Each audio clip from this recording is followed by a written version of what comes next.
বিপ্লবী মহাসচিব সাবেক মন্ত্রী মির্জা ফখরুল ইসলাম আলমগীর।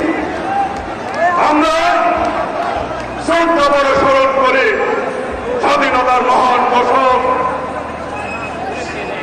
সিপাহী জনতা বিপ্লবের মধ্য দিয়ে তিনি বাংলাদেশের মানুষকে বহুদলীয় গণতন্ত্র দিয়েছেন।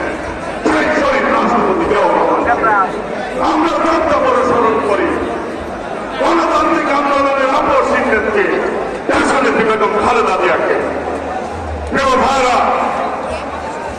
আমি পূর্ব এই সমাবেশের প্রধান অতিথির অনুমতিক্রমে এখন বক্তব্য রাখবেন বাংলাদেশ জাতীয়তাবাদী দলের বিপ্লবী মহাসচিব সাবেক মন্ত্রী মির্জা ফখরুল ইসলাম আলমগীরকে সভাপতি বক্তব্য রাখার আহ্বান জানাচ্ছি।